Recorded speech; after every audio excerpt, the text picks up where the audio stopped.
리오넬 메시라고 하는 축구 선수가 있습니다. 아르헨티나 사람으로 스페인 프로 축구팀인 FC 바르셀로나라고 하는 팀에서 공격수로 활약을 하고 있습니다.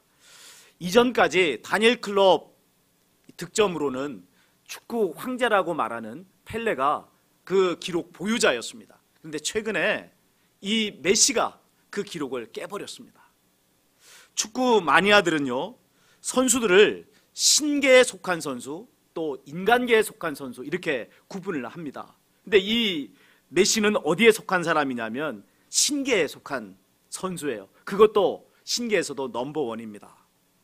인간이 아니라는 평가를 받는 것이죠. 실제로 메시가 골을 넣는 장면을 보면은 뭐 저런 사람이 다 있나 하는 감탄이 저절로 나옵니다.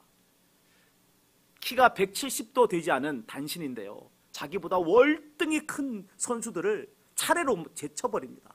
그리고 나중에는 골키까지 제쳐버리고 그냥 골을 집어넣어 버리는 거예요. 한마디로 말해 환상적인 선수입니다. 그러니 사람들이 이 메시를 보며 열광하지 않을 수 있겠습니까? 더구나 이 아르헨티나나 이 스페인은 정열의 나라예요. 플라멩고 춤을 추는 그 나라란 말이에요. 그러니까 이 메시가 골을 넣는 그런 장면이 있게 되면 방송을 해주는 캐스터가요, 골이라는 그 외침을 골 하면서 10초, 20초 그냥 이렇게 소리를 질러버립니다. 그러면 그 장면을 같이 보고 있었던 사람들의 숨이 턱턱 차오르고 흥분하지 않을 수가 없는 거예요. 그러나 그런 메시도 한 골도 넣지 못하는 경기가 있습니다. 아예 메시에게 공이 가지 않도록 그냥 중간에서 다 차단해버리는 거예요. 또는 메시에게 공이 가면 순식간에 수비수들이 때로 몰려와서 이 메시를 에워싸버리는 것이죠. 그러면 천하의 메시도 자신이 가지고 있는 경기력을 보여줄 수가 없는 것입니다. 축구 매니아들이 이 메시를 신계로 분류하긴 했지만 그도 역시 신이 아니라 뭐라는 이야기죠? 사람이더라 하는 것입니다. 그러나 그 어떤 일에도 막힘이 없는 진짜 신이 계십니다. 누구죠? 전능하신 하나님이십니다. 하나님께서 전능하시다는 사실은 이 세상을 지으셨다는 사실에서 분명하게 드러납니다. 여러분, 이 세상은 저절로 존재하게 된 것이 아닙니다. 하나님께서 지으신 거란 말이에요. 광대하지만 너무나도 한치의 오차도 없이 운행되어지는 이 우주, 광활한 우주를 한번 보십시오. 또 희노애락의 감정을 가지고 영혼을 소유하고 있는 인간을 보십시오. 너무나도 체계적인 이 자연 만물을 보십시오. 이런 지적이고 도덕적이기까지 한 이 세상이 저절로 만들어졌다, 저절로 존재하게 됐다라고 말을 하는 것은 어리석은 일 아닙니까? 여기 롤렉스 시계가 하나 있다고 해봅시다. 이 다이아몬드가 그 시계 초침마다 이렇게 박혀있는, 시침마다 박혀있는 그 롤렉스 시계가 있는데 이걸 보고 사람이 말합니다. 이거 저절로 그냥 존재하게 된 거야 말한다면 여러분, 그 말을 들을 때 어떻게 생각하시겠습니까? 어이가 없어서 피식 웃을 것입니다. 말이 안 되는 것이죠. 여러분, 보잘것없는 시계 하나도 만든 존재가 있거늘 이 광활한 우주, 이 어마어마한 우주이겠습니까? 하나님의 작품이란 말입니다. 그러면 이 세상을 지으신 하나님께서는 지금 무엇을 하고 계실까요? 인류 구원의 역사를 실현하시기 위해서 일하시는 것입니다. 사탄의 일을 멸하고 인류를 구원하시는 것입니다. 그 하나님의 역사, 하나님의 계획은 실현될까요? 당연히 실현됩니다. 그 실현의 근거가 뭐예요? 우리가 그렇게 확신을 가지고 하나님의 구원 역사는 반드시 이루어진다, 하나님의 계획은 반드시 실현된다라고 말할 수 있는 이유는 무엇입니까? 하나님 전능하시기 때문에 그런 것입니다. 여러분, 전능이라는 말의 뜻은 모든 것을 할 수 있다는 것 아닙니까? 불가능함이 없다는 것입니다. 하나님의 일하심을 막을 자는 아무도 없는 거예요. 오늘 본문은 애굽에 정착한 이스라엘 자손이 바로에게 고난당하는 모습을 담고 있습니다. 400년 전 이스라엘 자손은 가나안 땅에서 애굽으로 내려오게 되었습니다. 출애굽과 반대되는 입애국의 역사가 있었다는 이야기예요. 자, 우리 본장 1절부터 5절까지를 함께 소리내서 읽도록 하겠습니다. 1절부터 5절까지입니다. 야곱과 함께 각각 자기 가족을 데리고 애굽에 이른 이스라엘 아들들의 이름은 이러하니 르우벤과 시몬과 레위와 유다와 이사갈과 스불론과 베냐민과 단과 납달리와 갓과 아세리요. 야곱의 허리에서 나온 사람이 모두 70이요 요셉은 애굽에 있었더라. 아멘. 출애굽의 역사라고 하는 것은 이애굽의 역사가 있었기 때문에 펼쳐지는 것입니다. 당시 요셉은 애굽의 총리로서 절대적인 권력을 가지고 있었습니다. 야곱이 가나안 땅에서 애굽 땅으로 이주하게 된 데는 외형적인 이유와 그리고 구속사적인 이유 두 가지가 있었어요. 이 애굽으로의 이주를 이 두 가지로 나누어서 말씀을 드리는 것은 우리가 이 세상의 역사를 어떻게 바라봐야 될 것인가 하는 것을 말씀드리기 위해서 그런 것입니다. 이 외형적 이유는 뭐였습니까? 기근을 피하기 위해서였단 말이에요. 당시에 애굽을 비롯한 주변 지역에는 전대미문의 극심한 기근이 찾아왔습니다. 그 기근은 7년 동안 지속되었단 말입니다. 그때 애굽 주변 지역의 민족들이 양식을 구하기 위해서 일제히 애굽으로 몰려드는 역사가 일어난 것입니다. 애굽은 앞서 있었던 7년의 풍년의 기간 동안 다가올 7년의 기근을 대비해 두었습니다. 창고를 짓고 거기에 어마어마한 곡식들을 모아둠으로써 애굽뿐만 아니라 주변의 민족들을 다 먹여 살릴 수 있는 풍성한 곡식을 예비해 둔 것입니다. 누가 이런 대비를 한 것이죠? 요셉이 한 것입니다. 요셉의 권력은 기근 2년째를 맞이해서 정점에 달했단 말이에요.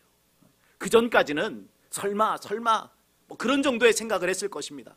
7년의 풍년이 지나고 이제 기근이 2년째에 들어섰을 때 이제는 요셉의 말이라고 하면요, 콩을 파시라고 해도 믿을 만한 그런 역사가 일어나게 된 것입니다. 이 요셉의 권력이 정점을 찍게 되는 그런 시기가 되었습니다.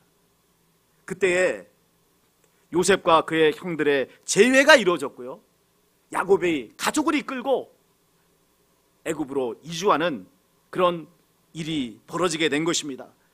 세속 역사에서 사건을 파악하는 수준은 바로 여기까지예요. 육신의 눈으로 보이는 그런 현상을 보고서 말을 하게 되는 것입니다. 자, 세속 역사는 뭐라고 이 말을 하겠습니까? 이스라엘 이 자손의 애굽 이주, 이 애굽의 역사를 뭐라고 이야기하겠어요? 기근을 피하기 위해서 온 것이다. 그렇게 이야기하고 결론을 맺는 거예요.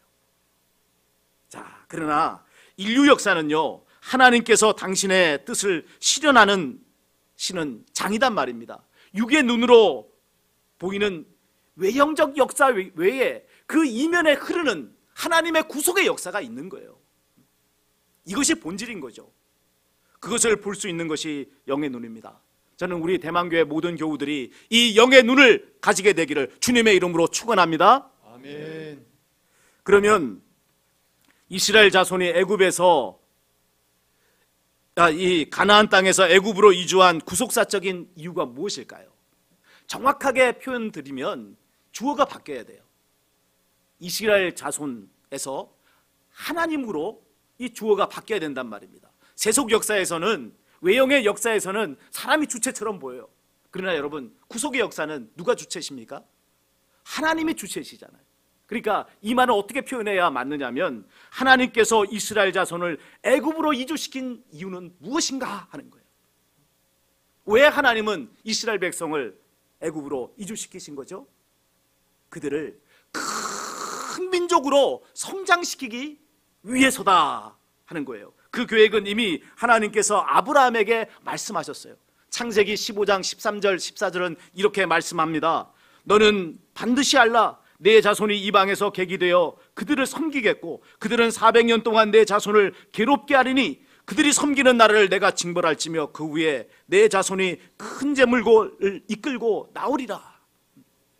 여기 하나님께서 아브라함에게 말씀하신 이방 나라는 애굽입니다. 하나님께서 이스라엘 자손을 애굽으로 이주시킨 데는 두 가지 이유를 말씀을 드릴 수 있습니다. 첫째는 가나안 족속의 제약이 아직 관영하지 않았기 때문입니다. 400년을 더 기다려야 했다는 거죠. 이 가나안 땅은 비어있는 땅이 아니잖아요. 가나안 족속들이 살고 있는 땅 아닙니까? 그 땅을 하나님께서 이스라엘 자손에게 주시기 위해서는 그들을 다 징벌하시고 다 내쫓아야 하는데 아직 그들의 죄악이 관영하지 않았기에 이스라엘 자손을 잠시 애굽으로 이주를 시키신 것입니다. 두 번째 이유는요, 애굽이 이스라엘 자손의 혈통의 순수성을 지킬 수 있는 최적의 장소였기 때문에 그렇습니다. 이 혈통의 순수성을 말씀을 드리는 이유는 이 혈통의 순수성과 여호와 신앙이 직결되기 때문에 그런 것입니다. 가나안 땅에 거하는 동안 아브라함과 이삭과 야곱의 가족은요, 주변에 이 가나안 족속과의 동화의 위기를 계속해서 겪습니다. 이들은 소수 아닙니까? 오늘 여기 애굽에 내려온 야곱의 가족의 총수를 봐도 70명밖에 안 돼요. 이 적은 수의 사람들이 주변에 허다한 가나안 족속, 죄악으로 관영하고 이방신을 섬기는 이 가나안 족속에 애워싸서 함께 살아가면서 그들과 통혼하면 어떤 일이 벌어집니까? 그들의 존재는 사라져버리는 거예요. 가나안 족속으로 동화되는 것은 시간 문제가 되는 것입니다. 자, 그들의 존재가 없어진다는 것은 무엇을 의미합니까? 하나님께서 택하신 민족이 자손이 없어지는 것을 하는 것이고 하나님의 구원 계획이 사라져버리는 것을 의미하는 것입니다. 있을 수 없는 일이죠. 이에 하나님께서는 이스라엘 자손을 보호하시고 그들을 지키시기 위해서 애굽으로 이주를 시키신 것입니다. 이 애굽 민족은 농경 민족이잖아요. 사시사철 가물이 줄어들지 않고 흐르는 이 나일강을 배경으로 해서 그들은 농사를 지었습니다. 이 당시에 농사를 짓는다는 것은 여러분 고도의 기술이 필요해요. 날짜를 계산해야 되죠. 농경의 기술이 있어야 되죠. 물을 가져다 대는 그런 능력이 있어야지요. 그러니까 고도의 기술이 있어야만 당시에 농사가 가능했습니다. 자, 그런 점에서 이 애굽 민족의 프라이드는 대단했어요. 특별히 그들은 이 유목 민족들을 정말로 부정하게 여겼습니다. 그들은 어떻습니까? 무식하기 짝이 없잖아요. 도덕관념이 땅바닥에 있는 존재라고 그렇게 생각을 한 것입니다. 그러다 보니 이 농경민족인 애굽 사람들은요, 유목민족과 교류하지 않습니다. 그것이 제한적일 수밖에 없어요. 그리고 또 절대로 통혼하지 않습니다. 이런 상황에서 이 유목민족이라고 할 수 있는 이스라엘 자손이 애굽에 내려왔으니까 어떤 상황이 되는 거죠? 그 당시 최강의 나라인 애굽의 보호 아래서 이스라엘 자손은 큰 민족으로 성장할 수 있는 기회를 얻게 된 거예요. 바야흐로 하나님의 애굽 프로젝트가 시작이 된 것이다. 이렇게 말씀을 드릴 수가 있는 것입니다. 이상의 구속사적 이유를 살펴보면 보이는 것이 있습니다. 모든 것을 하나님께서 주관하시고 인도하고 계신다 하는 것입니다. 보세요. 풍년을 주신 분이 누굽니까? 하나님. 7년 흉년을 기근을 주신 분은 누굽니까? 하나님. 이스라엘 이 요셉을 애굽의 총리로 세우신 분은 누굽니까? 하나님이시잖아요. 이 모든 것을 하나님께서 하신 이유는 뭡니까? 왜 이렇게 주관하셨습니까? 이스라엘 자손을 애굽으로 데려와서 양육시키기 위해서 그렇게 하나님께서 모든 것을 주관하신 것입니다. 자, 그러면 우리가 어떻게 살아야 할지가 분명하지 않습니까? 하나님께서 주관하시는 구속의 역사를 바르게 알고 그 역사에 헌신하는 거예요. 하나님의 뜻이 무엇인가를 분별하고 우리의 몸을 하나님께서 기뻐하시고 원하시는 그 거룩한 뜻에 우리의 삶을 드리는 것, 이게 지혜로운 인생이죠. 반면에 하나님의 뜻을 거스르고 내 뜻을 이루겠다고 살아가는 인생처럼 어리석은 자가 없는 것입니다. 그런데 이스라엘 자손이 애굽에 이주한 지 400년이 되었을 때 커다란 시련이 닥쳐왔습니다. 바로가 이스라엘 자손을 압제하기 시작한 것입니다. 이 바로라고 하는 명칭은요, 애굽 왕의 명칭이죠. 파라오를 이제 우리 한글 성경에서는 바로 이렇게 이제 기록을 해 놓은 것입니다. 자, 우리 8절부터 10절까지를 함께 읽도록 하겠습니다. 읽습니다. 요셉을 알지 못하는 새 왕이 일어나 애굽을 다스리더니 그가 그 백성에게 이르되 이 백성 이스라엘 자손이 우리보다 많고 강하도다. 자, 우리가 그들에게 대하여 지혜롭게 하자. 두렵건대 그들이 더 많게 되면 전쟁이 일어날 때에 우리와 대적과 합하여 우리와 싸우고 이 땅에서 나갈까 하노라 하고. 바로가 이스라엘 자손을 압제한 것은 첫째로 그가 요셉을 알지 못했기 때문이다, 이렇게 말씀하고 있어요. 그리고 두 번째는 이스라엘 자손이 많아졌기 때문이라 하고 기록을 하고 있는 것을 봅니다. 자, 이 애굽의 역사를 보면 이 시기에 바로는 요셉이 총리로 있었던 힉소스 왕조의 바로가 아닙니다. 이 힉소스 왕조라고 하는 것은 여러분 이 이스라엘 자손과 같은 셈족 계통이에요. 그들은 이민족으로 애굽에 와가지고 왕조를 이룬 그런 존재들이었습니다. 그러다 보니 같은 셈족인 이스라엘 자손에 대해서 상당히 호의적이었습니다. 그러나 이 당시에 이제 이스라엘을 압제하기 시작한 이 바로는요, 18왕조의 바로입니다. 이 18왕조는 함족인 애굽인의 왕조예요. 이들은 원주민입니다. 그래서 힉소스 왕조를 몰아내버리고, 그리고 이제 이스라엘 애굽 사람들 자체의 왕조를 세우게 됐는데 그게 18왕조입니다. 그들은 기반이 북부 애굽이 아니라 남부 애굽이었어요. 그러다 보니 어떻습니까? 요셉의 은총을 입은 게 아니잖아요. 요셉을 알지 못합니다. 그리고 다른 계열의 사람들이기 때문에 셈족인 이스라엘 자손에 대해서 대단히 호의적이지 않았단 말입니다. 그런 상황에서 보십시오. 이스라엘 자손이 번성하게 되니까 국가 안보의 차원에서 특단의 조치가 필요하게 된 것입니다. 그 조치가 무엇입니까? 이스라엘 자손의 수를 더 늘어나지 않도록 통제해야 되는 거예요. 그래서 그들을 계속해서 자신들의 노예로 삼는 것, 이것이 그들이 해야 될 특단의 조치였습니다. 자, 바로의 조치는요, 단계적으로 진행이 됐습니다. 첫 번째 조치는요, 대규모 건축 사업에 이스라엘 자손을 동원하는 것입니다. 왜 대규모 토목 공사를 시작합니까? 왜 그런 건축 공사를 하는 거예요? 고된 노동에 이 사람들을 몰아넣으면 어떻게 돼요? 자녀 출산이 그만큼 줄어들 것 아닙니까? 먹고 살기 힘든 시대가 되면 자녀를 출산을 하지 않는 거예요. 동물들도 그렇지 않습니까? 이 먹이가 풍성할 때 번식을 하고 자손을 낳습니다. 그러나 너무나 열악한 환경이 되면 자녀들, 새끼들을 낳지를 않아요. 똑같습니다. 여기 왜 극심한 노동력이 동원이 되는 그런 건축 사업을 했느냐면 이스라엘 자손의 숫자를 줄이기 위해서, 통제하기 위해서 그렇게 한 것입니다. 그런데 성경은 뭐라고 말씀합니까? 그렇게 할수록 이스라엘 백성은 번성했다라고 기록합니다.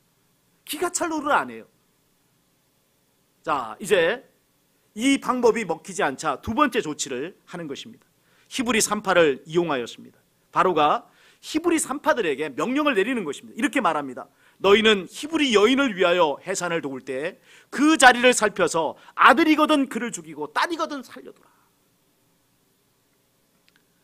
아예 이제 이스라엘 남자를, 아이들이 태어나지 못하도록 죽여버리라, 이렇게 하는 것입니다.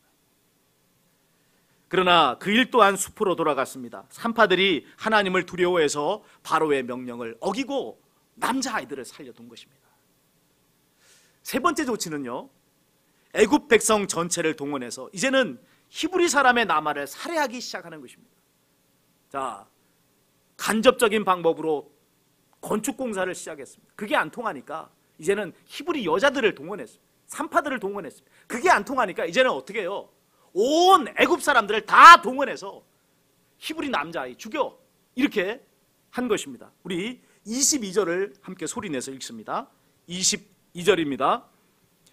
그러므로 바로가 그의 모든 백성에게 명령하여 이르되 아들이 태어나거든 너희는 그를 나일강에 던지고 딸이거든 살려두라 하였더라. 아멘. 자, 이 바로의 조치, 그의 시행령은 성공했을까요? 도리어 그 일은 애굽을 커다란 심판 속에 빠뜨리는 일이 되고 말았습니다. 어찌 바로의 그 모든 조치들이 이렇게 실패로 돌아가고 말았을까요? 바로는 큰 능력이 있었어요. 자신이 원하는 것들을 이룰 수 있는 그런 능력의 소유자였습니다.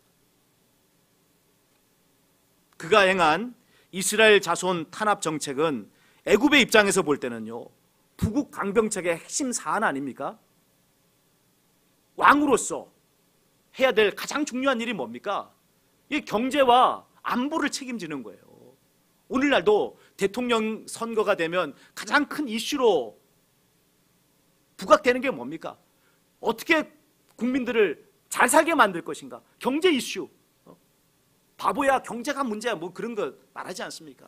또 그건 뭘 내세웁니까? 나라를 얼마나 튼튼하게 지킬 것인가? 요즘 백신 문제 역시도 그 안보의 문제이잖아요. 이런 것들이 다 이슈가 되는 거예요. 자, 마찬가지입니다. 이 당시 바로가 이스라엘 자손에 대해서 통제하고자 했던 것은 애굽의 경제와 안보에 직결된 문제였어요. 그랬기 때문에 애굽 사람들 역시도 바로가 이 이스라엘 남자 아이를 죽이라고 하는 그 반인륜적인 일을 명령했음에도 불구하고 그들은 기꺼이 그 일을 하려고 한 거예요. 왜 그런 거예요? 애굽이 잘 살아야 되잖아요. 애굽의 안보가 지켜져야 되잖아요. 그러니까 그들 역시 이 바로의 정책에 함께 동행하는 역사가 일어났던 것입니다. 그러나 지금 바로의 이 부국 강병 정책은요, 그 방법에 있어서 대단히 잘못되었을 뿐만 아니라 그 대상을 선택하는 데 있어서도 잘못된 선택이었다 이 말이에요.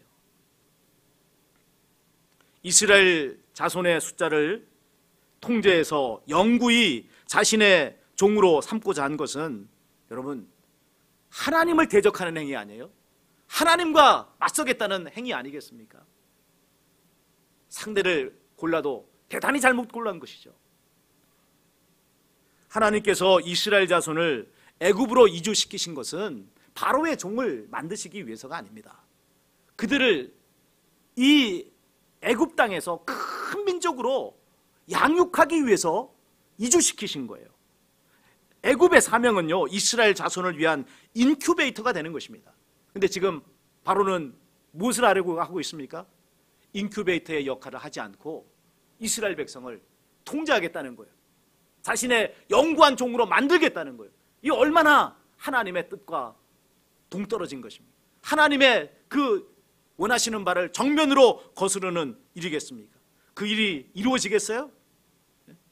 절대로 이루어질 수가 없는 것이죠. 학대를 받을수록 이스라엘 자손은 더욱 번성하였습니다. 그 과정에서 바로와는 달리 하나님의 편에 서서 일하는 사람들이 있더라는 것입니다. 누굽니까?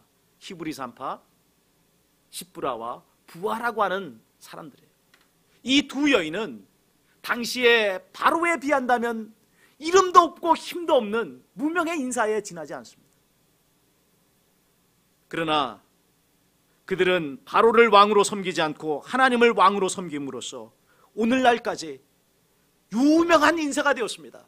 여러분, 성경에 바로의 이름은 나오지 않아요. 여러분, 바로라고 하는 것은 왕의 명칭이라 했어요. 그 사람의 이름이 아닙니다. 그 시대에는 가장 강력했던 그 사람, 어디에 가든 누구나 다 알아주는 그 사람이었지만 여러분, 성경에는 그의 이름이 나오지 않습니다. 도리어 그 시대에 무명했고 너무나도 연약하기 짝이 없었던 여인 십브라와 부하라고 하는 이름 석자가 똑똑하게 나와 있는 것을 보게 됩니다. 여러분, 우리 인생의 진정한 가치는요, 현재 내가 가지고 있는 직위, 환경에 의해서 결정되는 것이 아닙니다. 누구를 왕으로 섬기느냐, 누구의 명령과 뜻을 좇아서 살아가느냐 하는 것에 달려 있는 것입니다.